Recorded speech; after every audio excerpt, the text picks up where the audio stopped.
name's Jon Burgerman, and for a living I guess I draw stuff, and sometimes those drawings are on the wall, sometimes they're on t-shirts, sometimes they're on paper or canvases. It can be anything, but it all begins with a drawing. I studied fine art at Nottingham Trent University. Before that I did foundation, I did A-levels, I did GCSEs, and I guess I chose, I did art. I knew it was the only thing I really wanted to do.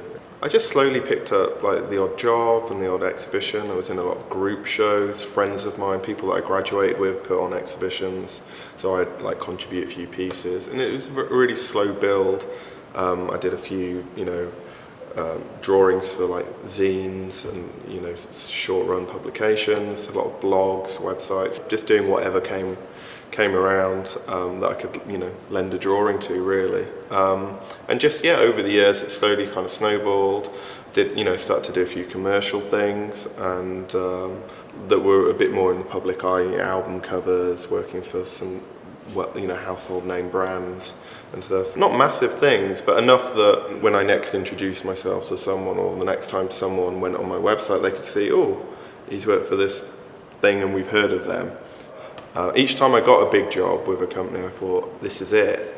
I had a part-time job for a while and things like that, but eventually, naturally, thankfully, I got so busy doing my own work that I could give up that job and take the big leap into being freelance. After I graduated, I did actually sit down with a book and try and learn how to use Flash. I would never really call myself an animator. Like, proper animation is difficult, time-consuming, requires dedication.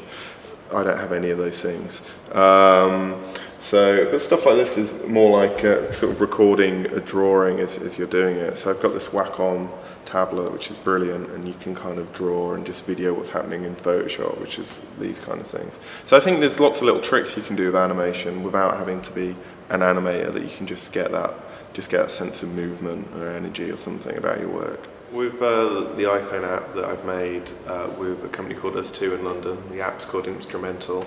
We came up with a rough idea for it together, and then I supplied a lot of characters and backgrounds and told them about the characters, personalities and stuff, which then informed them the kind of sounds and the kind of feel for the entire game. So I'd go there for meetings periodically to like test it and play with it. But it's a collaboration, and I allow them to do the things they're excellent at, and they allowed me to do the things that I'm okay at, which drawing and the characters and the colours and the design.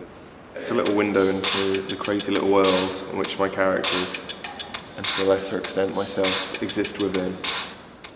If you're an illustrator, you might work in traditional media, and that's great. They'll always be interested in that, and it will always, have a quality that can't be fully reproduced digitally. But you still need to have a presence online. You still need to be able to email people. You still need to have a website and be able to upload stuff and download stuff and edit things and crop images. Those are just skills that you just have to have.